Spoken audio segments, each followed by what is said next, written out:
plans for me are good. You hold my future. You're working all the time. You're the mountain mover. From sunrise to sunset, till the sun comes back up again. You're by my side. You started a good work in me. I know that you will complete it. You will see it through, yeah. I know that you're still working on me. And everything that you say you'll do. 'Cause I believe that you are faithful, oh, you are faithful, oh, you are faithful. I'll trust your every word, 'cause I believe that you're working for my good. Yes, you're committed. From sunrise to sunset, till the sun comes back up again. You're by my side. You started a good work in me. I know that you will complete it. You will see it through, yeah. I know that you're still working on me. And everything that you say you'll do. 'Cause I believe that you are faithful, oh, you are faithful, oh, you are faithful. You are my hope, you are my future. You are the mountain mover. You are faithful. You are my hope, you are my future. You are the mountain mover. You are faithful. You started a good work in me. I know that you will complete it. You will see it through, yeah. I know that you're still working on me. And everything that you say you'll do. 'Cause I believe that you are faithful, oh, you are faithful, you are faithful, oh, you are faithful, oh, you are faithful, oh, you are faithful.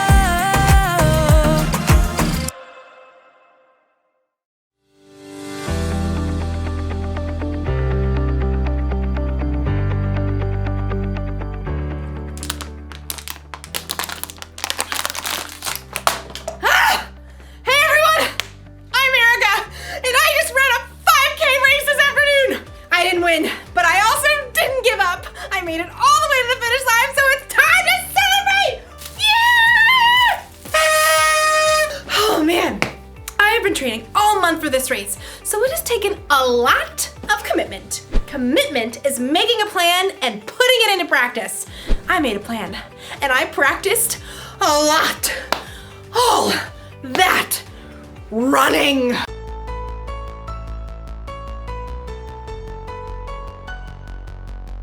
And strength training.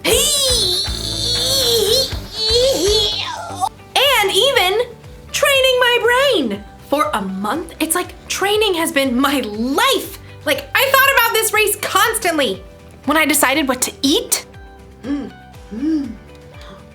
oh, when I chose how to spend my time,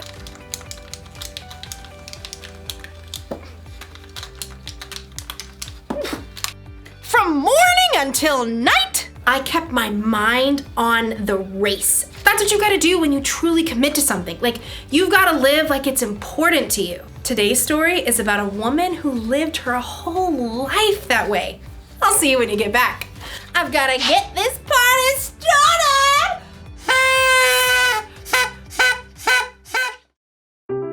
The Bible. It's 66 books of history, stories, letters, and poetry that fit together to form God's one big story.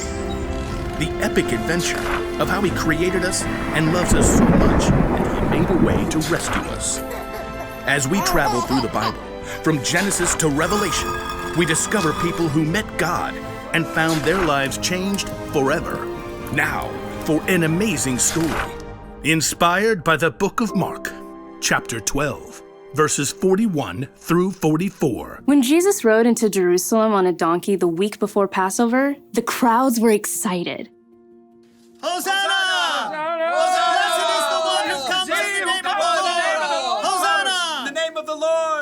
But the religious leaders were not. He's turning the world upside down. We'll have to fix that, won't we? All week, the religious leaders sent men to try trapping Jesus with trick questions.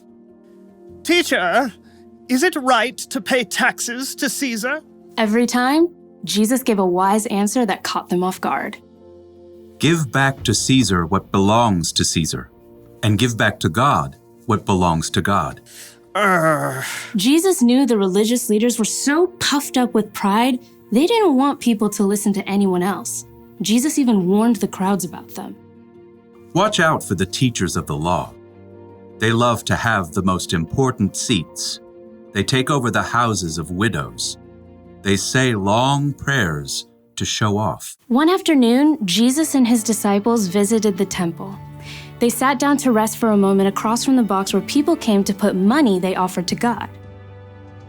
Perhaps the disciples, mostly poor fishermen themselves, were impressed by the rich men giving gifts. Check out his robes. I think they actually might be silk. Jesus watched the rich men dropping handfuls of gold coins into the box. He knew that, like the religious leaders, they were proud to show how important they were. Check this out, world. Money, money, money. Always sunny in a rich man's world.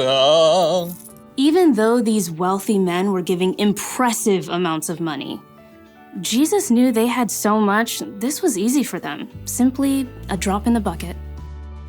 Huh. She looks a little out of place. The next person in line clearly wasn't wealthy. In fact, her patched robe showed she didn't have an extra cent to spare. A widow, probably. At that time, if a woman's husband died, she had no way to earn money and often had to live on next to nothing. 2 pennies? How's that gonna help anyone? Jesus was watching the woman too, but he saw something different, something more. Come over here, all of you. The disciples gathered around Jesus. What I'm about to tell you is true.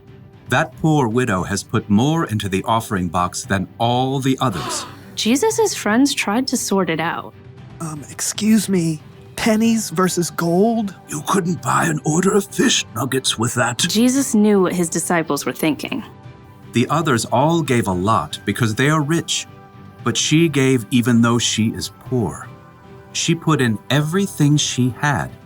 That was all she had to live on. Oh. When you put it like that. The rich men, like the religious leaders, were concerned with what things looked like on the outside. They didn't want to give in a big way that might force them to change on the inside. But the poor woman, who had almost nothing, chose to give everything. And Jesus saw her heart and knew that her pennies were worth far more than the rich men's gold.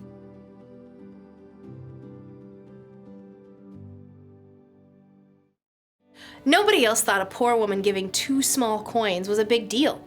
But Jesus saw the truth. Other people gave because they were rich. This woman gave everything she had because she was putting her trust in God. She was living for Him. And that's something to celebrate. Woo! Yeah! Living for God is about more than giving money.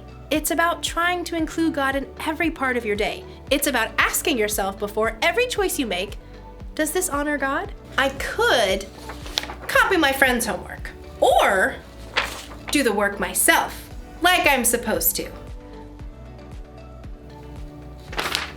I'm gonna do the work. Or ask yourself, does what I'm about to do show love to others? My friend didn't get me anything for my birthday. Should I get even by giving her nothing? Or should I forgive her? Well, I did already wrap it. She's gonna love it. If you ask yourself those questions, it'll help keep your mind on God. It'll help you think about how Jesus lived and loved others. This probably won't become a habit overnight. That's why the one thing to remember today is this: practice living for God. The more you practice asking yourself, does this honor God? And does this show love to others? The more natural it becomes. It feels good to commit to something and stick to it. I'm glad I committed to running a 5K. I feel stronger and healthier, and between you and me, I think I'm going to start training for another one. But first, we celebrate! See you around!